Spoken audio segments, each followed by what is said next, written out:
নমস্কাৰ বন্ধুসকল, মই আপোনালোক সকলোকে মোৰ চেনেললৈ স্বাগতম জনাইছোঁ। বন্ধুসকল, মোৰ নাম গোবিন্দ ৰাজখোৱা, মই ৰাষ্ট্ৰবাস্তু এক্সপাৰ্ট নিউমেৰলজিষ্ট।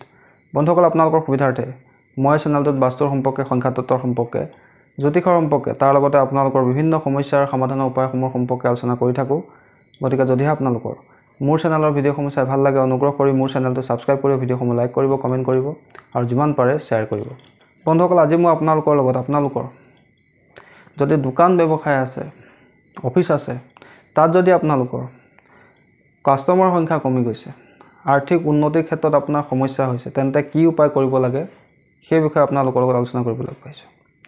বন্ধুসকল, বিজনেছত সদায় আপছ এণ্ড ডাউন থাকে, সকলোৱে জানে। কিন্তু যদি আপোনাৰ ব্যৱসায় ভালকৈ চলি থকা অৱস্থাতে হঠাৎ আপোনাৰ ব্যৱসায় বন্ধ হৈ যায়, কাষ্টমাৰ সংখ্যা দিনক দিনে কমি যায়, ব্যৱসায়ত আপোনাৰ লোকচান হ'বলৈ লয়, তেন্তে কিন্তু বহুত ডাঙৰ সমস্যাৰ সৃষ্টি হয়।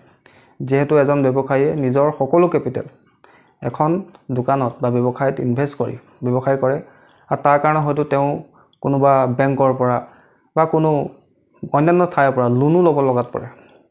তেনেস্থলত যদি তেওঁৰ ব্যৱসায় হঠাৎ বন্ধ হৈ যায়, কাষ্টমাৰ সংখ্যা একেবাৰে কমি যায়, বিক্ৰী বাৰ্তা একেবাৰে নোহোৱা হৈ যায়, তেন্তে ডাঙৰ সমস্যাৰ সৃষ্টি হয়।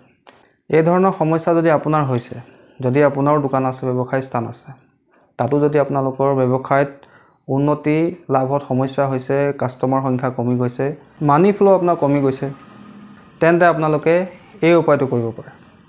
একেবাৰে এটা সহজ উপায়। এই উপায় কৰিবৰ কাৰণে আপোনালোকৰ কোনো ধৰণৰ টকা পইচা খৰচ কৰিবলগীয়া নহয়। একেবাৰে এটা সহজ আৰু সাধাৰণ প্ৰয়োগ। বন্ধুসকল, এই প্ৰয়োগটো আপোনালোকে কৰিব লাগিব কোনোবা এটা শুক্ৰবাৰৰ দিনা। শুক্ৰবাৰৰ দিনা আপোনালোকে এই প্ৰয়োগটো কৰিব লাগিব। কি কৰিব লাগিব বন্ধুসকল, ভালকৈ শুনি লওক। আপোনালোকে কোনো পূজাৰ দোকানত গৈ এখিলা ভোজপাত কিনি আনিব। ভোজপাত আপোনালোকে নিশ্চয় চিনি পায়। সেই ভোজপাতৰ ওপৰত এটা যন্ত্ৰ আপোনালোকে, মই স্ক্ৰীণত দি দিছোঁ, এই যন্ত্ৰটো আপোনালোকে ৰঙা কলমৰে সৈতে পূব দিশলৈ মুখ কৰি ব্যৱসায় স্থানত বহি লিখিব। আৰু এই যন্ত্ৰটোৰ তলত নিজৰ দোকানৰ যদি নাম আছে, দোকানৰ নামটো লিখিব। যদি দোকানৰ নাম নাই, তেন্তে আপোনালোকে নিজৰ নামেই লিখিব।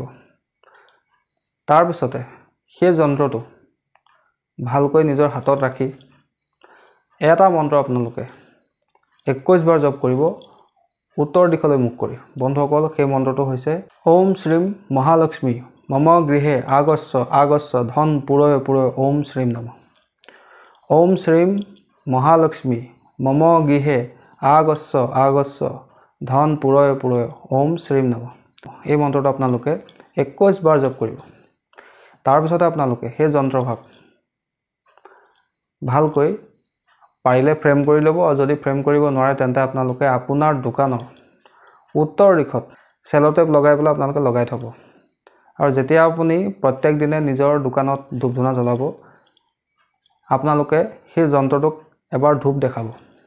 বা আপোনালোকে বেলেগ এটা ধৰণৰ ব্যৱহাৰ কৰিব পাৰে। যদি আপোনালোকে এইদৰে ৱালত লগাই পেলাই ৰাখিবলৈ অসুবিধা পায়, তেন্তে আপোনালোকে সেই ভোজপাতখিলা কোনো তামৰ বা পিতলৰ তাবিজত ভৰাই লৈ মুখখন ভালকৈ মমেৰে বন্ধ কৰি যিজন দেৱতাকে আপুনি পূজা কৰে তেওঁৰ চৰণত ৰাখি সেই কবচভাগ আপোনালোকে গংগাজলত ধুই ল'ব, অথবা কেঁচা গাখীৰত ধুই ল'ব।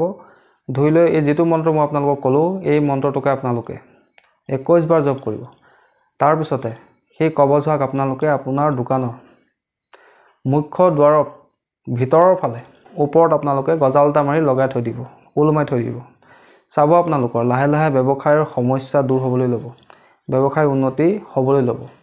বন্ধুসকল, সম্পূৰ্ণ মনত আস্থা ৰাখি, ঈশ্বৰৰ প্ৰতি ভক্তি ৰাখি, মা লক্ষ্মীৰ ধ্যান কৰি আপোনালোকে এই প্ৰয়োগটো কৰিব। চাব আপোনালোকে মা লক্ষ্মীৰ কৃপা নিশ্চয় লাভ কৰিব।